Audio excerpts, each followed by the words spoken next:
नमस्कार, आप देख रहे हैं राजस्थान टीवी न्यूज।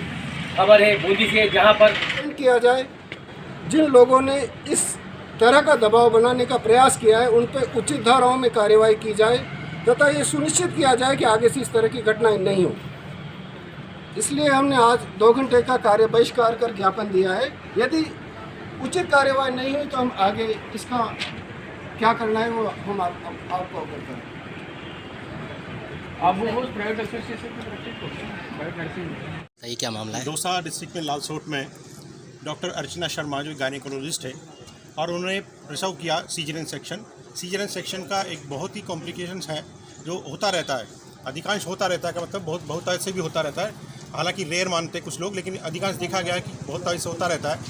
जब ब्लड वो यूट्रस बढ़ जाता है और यूट्रस घटता है तो अपनी खून की नलिकाओं को दबा नहीं पाता, जिसे ऑटोनिक यूट्रस कहते हैं। उसकी वजह से मरीज अत्यधिक रक्तस्राव में चला जाता है। इसमें डॉक्टर की कोई गलती नहीं होती, कोई दवाइयाँ उस पर कई बार असर नहीं करती और मरीज उसमें आखिरकार मरीज को लॉस कर देते हैं। लेकिन मरीज के इसके लिए भी वो डॉक्टर पूरा प्रयास करता है और उसने पूरा प्रयास किया, लेकिन उनके पूरे प्रयास के बाद भी जब मरीज़ को नहीं बचाया जा सका तो उनको धरने पर बिठा दिया गया कि जैसे ये डॉक्टर ने हत्या की।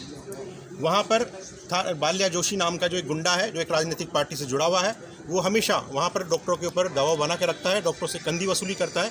उस बाल्या जोशी ने वापस धरने पर बैठा और बाल्या जोशी और दूसरे नेताओं के दबाव में वहाँ के जो थानेदार थे, माननीय SHO, उन्होंने 302 में दर्ज किया। जबकि सुप्रीम कोर्ट की गाइडलाइन है कि डॉक्टर के ऊपर कोई भी मुकदमा जब तक दर्ज नहीं किया जा सकता जब तक एक स्पेशल कमेटी जांच करके उसकी सिफारिश नहीं कर सकती। लेकिन उस सुप्रीम कोर्ट की महत्वपूर्ण गाइडलाइन को अवॉइड करते हुए वहाँ के थानेदार ने सीधा 302 में दर्ज किया, जो किसी भी सूरत में किसी भी हालात में बनता नहीं है, क्योंकि ज़्यादा से ज़्यादा थानेदार गाइडलाइन को अवॉइड करके दर्ज कर सकता है तो वो 304A में दर्ज कर सकता है, लेकिन उसने सीधा 302 में दर्ज किया। 302 का एक दबाव वो महिला झेल नहीं पाई और अपना सुसाइड नोट लिख करके और वो डॉक्टर अपने जीवन लीला उसने समाप्त की।